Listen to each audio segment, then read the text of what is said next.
Ça, on vous l'a souvent présenté. Vous savez que nos logiciels chez Tobii Dynavox peuvent être supportés par des ordinateurs.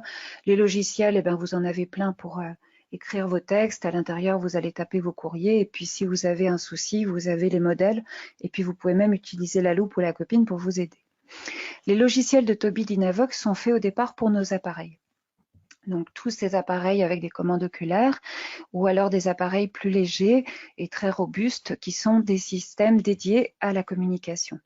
Mais sachez que par choix, l'entreprise a décidé qu'ils ne seraient pas prisonniers de nos matériels et que vous pouvez les implémenter sur un iPad en utilisant l'Apple Store ou alors tout simplement sur votre ordinateur s'il est sous Windows en utilisant le Windows Store.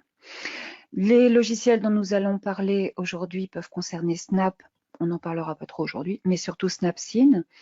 Et dans Snap, on a un contenu qui s'appelle Core First, qui s'implémente à l'intérieur de Snap. Et dans Snapseed, on met des scènes visuelles dont nous allons parler. Il y a des supports pour l'implémentation. Ce webinaire, malgré toutes mes bugnettes, en est un. Donc, j'essaye de faire de mon mieux. Mais vous avez aussi Pathways pour Snapseed, qui est un outil absolument merveilleux et qui est gratuit. Alors, on va faire le tour. Sachez que Snapseed vous propose de faire autant de scènes personnelles et d'enregistrements sur chaque scène que vous le souhaitez en fait. Seul votre appareil va vous limiter. Dans la version gratuite, qui est une version d'essai, vous avez la possibilité de vous entraîner sur 2 scènes. C'est une programmation qu'on appelle Just in Time.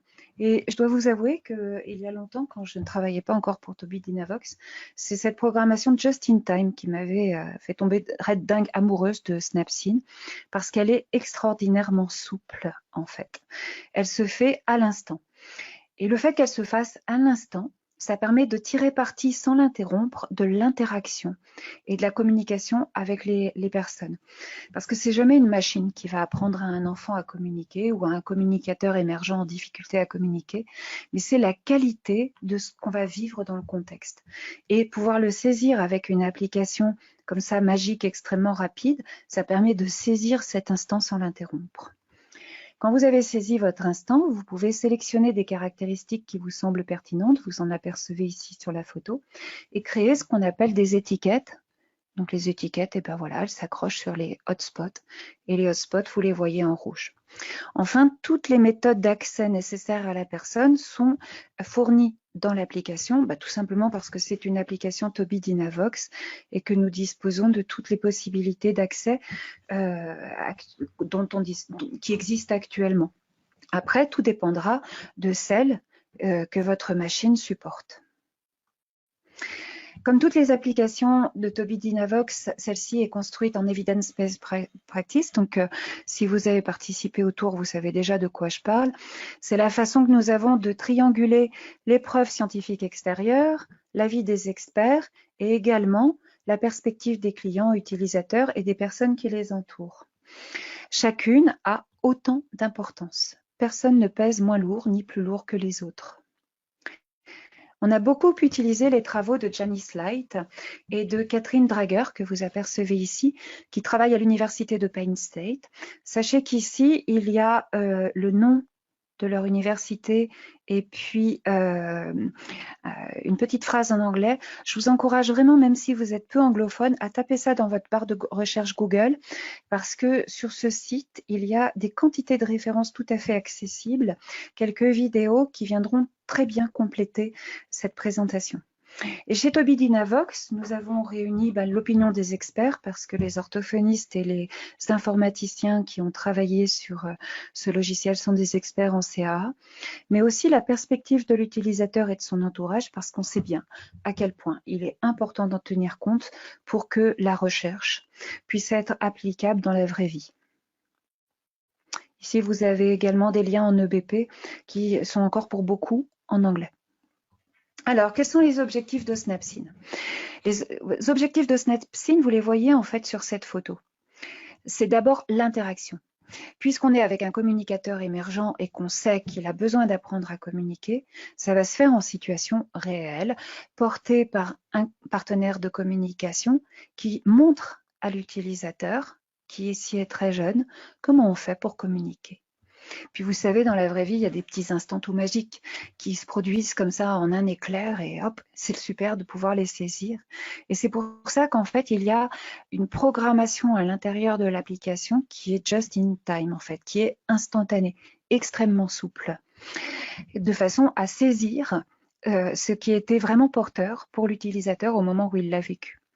Et tout cela pour pouvoir supporter le développement de l'utilisateur, c'est-à-dire la façon avec laquelle il va pouvoir apprendre à mieux communiquer, mais aussi la façon dont le partenaire de communication a réussi à jouer comme ça sur la magie de l'interaction en mettant en œuvre des super compétences et pour les renforcer.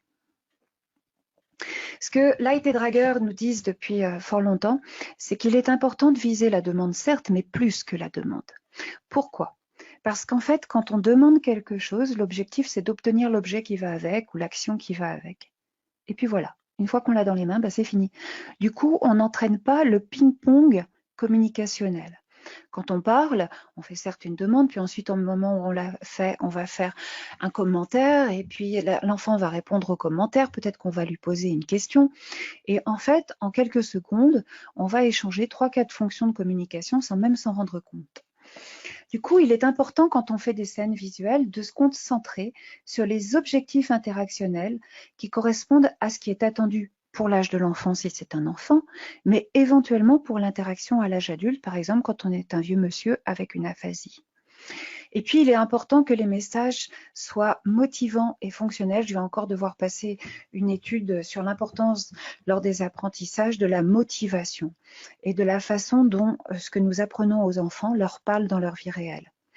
L'objectif, c'est d'obtenir une réponse et un résultat pour le tour de rôle interactionnel. Alors, utiliser des scènes visuelles pour représenter le langage, ça veut dire quoi ? Vous voyez cette photo-là ? On a 2 enfants qui sont en train de jouer chez elles.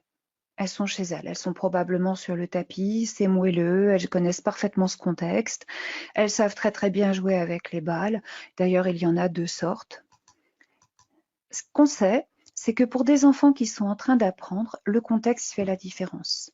Ils le connaissent par cœur, et comme ils le connaissent par cœur, ils n'ont plus besoin d'y réfléchir et ils ont de la place disponible dans leur tête pour apprendre davantage à propos de ce contexte.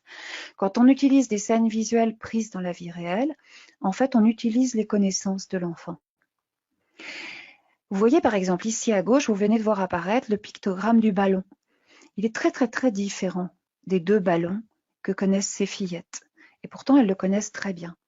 Quand on utilise le pictogramme du ballon, ça signifie qu'en fait, on impose, ou alors la personne est capable de sortir la cible du contexte pour comprendre la signification du pictogramme ou même de l'action qui est à faire avec le pictogramme. Certains utilisateurs ont besoin d'abord de comprendre la signification des différents objets pour pouvoir élargir ensuite et passer à la compréhension des pictogrammes. Je vais vous montrer tout à l'heure comment on peut faire.